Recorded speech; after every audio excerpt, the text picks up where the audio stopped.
Okay, yeah, sure.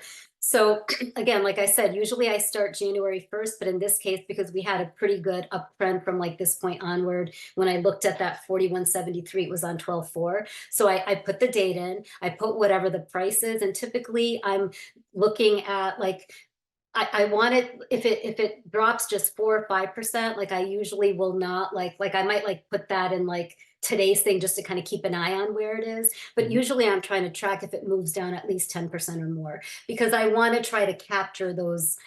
Like if it goes down 10%, then I'm like here it went down 13%, then like it's going up like 20%. Like those are kind of like bigger moves that happen in the short term.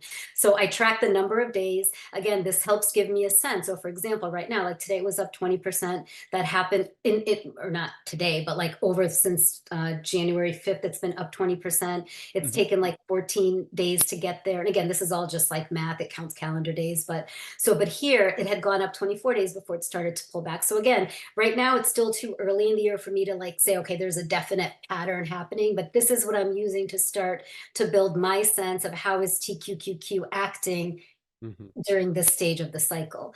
I track the 10-day, the 21-day, and the 50-day. I track both what the dollar amount is as well as what the percentage that it is. And by that, what I mean is that, like, when you look at the Market Smith charts, it will tell you like where something closes relative to the 10-day or the 21-day. But I'm actually trying to find like what was the bottom or what was the top, not necessarily what the close was. And this kind of starts to give me, again, right now it's still very, very early, but like, let's say if I'm doing this for like a couple of months or 5 or 6 months, this particularly helps as we start getting into like sort of the end of the year, or as Mhm. we start getting into those months that for me, historically, August has been a difficult month when it comes to TQQQ. It tends to like, I tend to like have a lot more volatility. This helps me get a sense of, okay, like once it is, for example, X% above the 10-day moving average or X% above the 21-day moving average, it's more likely that it's going to start pulling back. So then I'm going to start selling into strength when it reaches those things.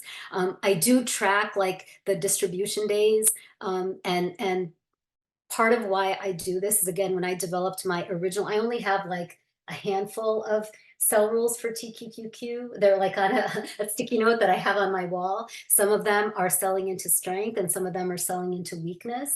But one of my ones of selling into strength is when the overall market starts showing distribution, particularly if there's clusters of distribution days, I'm going to be much more aggressive Mhm. about like selling into strength.